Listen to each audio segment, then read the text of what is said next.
जय हिंद साथियों। चलिए हम आज मॉडर्न हिस्ट्री का क्लास नंबर 15 देखते हैं। ये आपका मॉडर्न हिस्ट्री का क्लास नंबर 15 है और आज के क्लास में हम लोग देखने वाले हैं स्वराज पार्टी। जो टॉपिक का नाम है ये आपका स्वराज पार्टी। चलिए इस क्लास को हम स्टार्ट करते हैं। देखिए आपका पहला प्रश्न है करा निम्न में से किसने स्वराज पार्टी के निर्माण करने के लिए कांग्रेस के अध्यक्ष पद से त्याग पत्र दे दिया था। तो कहा कि किसने स्वराज पार्टी की निर्माण करने के लिए कांग्रेस के अध्यक्ष पद से इस्तीफा दे दिया था। तो ये दिया था आपका CR दास ने, यानी चित्तरंजन दास ने। आपको याद होगा कि 1922 में बिहार के गया में, ठीक है, बिहार के गया जिला में जो है वो कांग्रेस का अधिवेशन हुआ था। ठीक है, कांग्रेस का अधिवेशन हुआ था कहाँ पर? तो 1922 में गया में, जिसके अध्यक्ष कौन थे? तो CR दास थे।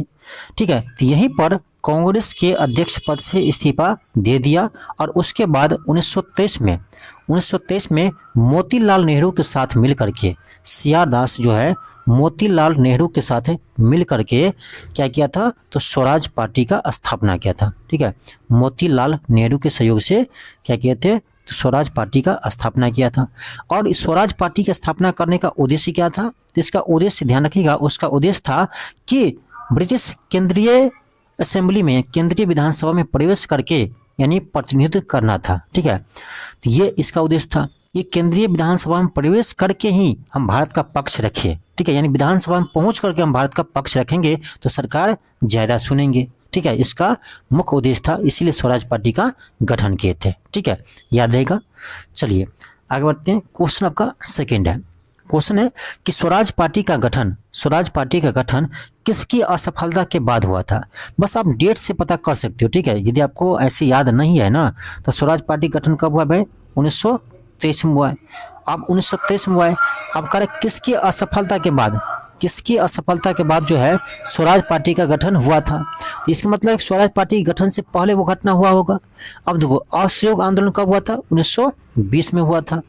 भारत छोड़ आंदोलन 1942 में हुआ था। तो भाई इसका कोई मतलब ही बनता है, तो इससे पहले वाला होगा। ठीक है, तो स्वदेशी आंदोलन आपका 1905 में हुआ था। तो 1905 और 1923 क्या आसपास है? नहीं ना है। तो इसका आसपास कौन है? तो उसके आसपास आपका असहयोग आंदोलन है। ठीक है, याद है तो ठीक है। स्वराज पार्टी का गठन आपका असहयोग आंदोलन के असफल होने के बाद ही हुआ था। ऐसे यदि याद है तो ठीक है, नहीं तो आप डेट से देख लीजिएगा। ठीक है, स्वराज पार्टी गठन 1923 में हुआ और आपका असहयोग आंदोलन उससे जस्ट पहले आपका 1920 में हुआ था और 22 में आपका समाप्त भी हुआ था। तो 23 से पहले आपका 22 आता है ना, इस तरह से आप याद रख सकते हो। आपका अगला क्वेश्चन है, क्वेश्चन 3 है कि 1923 में स्वराज पार्टी का गठन किसने किया था? तो CR दास और मोतीलाल नेहरू ने किया था। यदि आपसे पूछे इसके अध्यक्ष कौन थे, तो इसके अध्यक्ष थे आपका CR दास। ठीक है, इसके अध्यक्ष थे CR दास और आपका सचिव थे मोतीलाल नेहरू। सचिव को ये, महासचिव की ये बात एक ही है। ठीक है, इसी को ध्यान रखिएगा। आपका अगला क्वेश्चन है, क्वेश्चन आपका 4 है। कर आपका निम्न में से कौन एक स्वराज पार्टी से संबंधित नहीं थे? ठीक है, निम्न में से कौन जो है वो स्वराज पार्टी से संबंधित नहीं थे, ये आपको देखना है। देखो, मोतीलाल नेहरू, CR दास, ये तो दोनों स्थापना ही किए थे। ठीक है, और NC कलेकर ये संबंधित थे, डॉक्टर राजेंद्र प्रसाद इससे संबंधित नहीं थे। ठीक है, तो ऑप्शन आपका D होगा। डॉक्टर राजेंद्र प्रसाद का संबंध कभी भी स्वराज पार्टी से नहीं रहा है। आपका अगला क्वेश्चन है, क्वेश्चन कर आपका कि बिहार में स्वराज दल का गठन किसने किया था? देखिए, मेरा उद्देश्य है ना कि आपको इसी क्लास में हम बिहार स्पेशल का भी क्वेश्चन क्लास करवा दे। इससे क्या होगा कि एक ही क्लास में आप बिहार स्पेशल भी पढ़ लेंगे। इसके लिए आपको अलग से बिहार स्पेशल पढ़ने की जरूरत नहीं होगा। इसीलिए हम कोशिश किए हैं आपको कि सभी टॉपिक में जो आपका बिहार स्पेशल क्वेश्चन बनते हैं उसको शामिल करने का। ठीक है, अब देखिए ये क्वेश्चन क्या है, क्वेश्चन 5 ये कह रहा है कि बिहार में स्वराज दल का गठन किसने किया है? भाई बिहार में पूछ रहा है, तो बिहार में स्वराज पार्टी का गठन किसने किया था? श्री कृष्ण सिंह ने किया था। ठीक है, इस चीज को ध्यान रखना। बिहार में आपसे पूछे स्वराज पार्टी गठन किसने किया था, तो श्री कृष्ण सिंह ने किया था। ऑप्शन नंबर ए होगा। आपका अगला क्वेश्चन है, क्वेश्चन आपका नेक्स्ट है। क्वेश्चन कर आपका कि स्वतंत्रता पूर्व भारत में निम्नलिखित में से किसने केंद्रीय विधानसभा में स्वराज दल का समर्थन किया था? कर आपका स्वतंत्रता से पूर्व भारत में किसने केंद्रीय विधानसभा में स्वराज दल का समर्थन किया था? ये किया था आपका मोहम्मद अली जिन्ना। आपको आश्चर्य लगेगा लेकिन किया था, ठीक है। ऑप्शन ए होगा मोहम्मद अली जिन्ना, ठीक है, इसलिए इंपॉर्टेंट है। आपका अगला क्वेश्चन है, क्वेश्चन का आपका कि निम्नलिखित में से कौन देश बंधु के नाम से प्रसिद्ध है? तो ये है आपका चित्तरंजन दास, सीआर दास यानी चित्तरंजन दास जो है को देश बंधु कहते हैं, ठीक है, देश बंधु। आपका अगला क्वेश्चन है, क्वेश्चन आपका 8 है कि स्वराज आम जनता के लिए होना चाहिए, केवल वर्गों के लिए नहीं, ये प्रसिद्ध सूत्र की घोषणा किसकी है? ठीक है, क्वेश्चन का आपका कि स्वराज आम जनता के लिए होना चाहिए, केवल वर्गों के लिए नहीं, ये प्रसिद्ध सूत्र घोषणा किसकी है, किसने कहा था? ये कहा था आपका सीआर दास ने, ठीक है। ये सीआर दास की पंक्ति है कि स्वराज आम जनता के लिए होना चाहिए, न कि वर्गों के लिए, ठीक है। चलिए आगे बढ़ते हैं।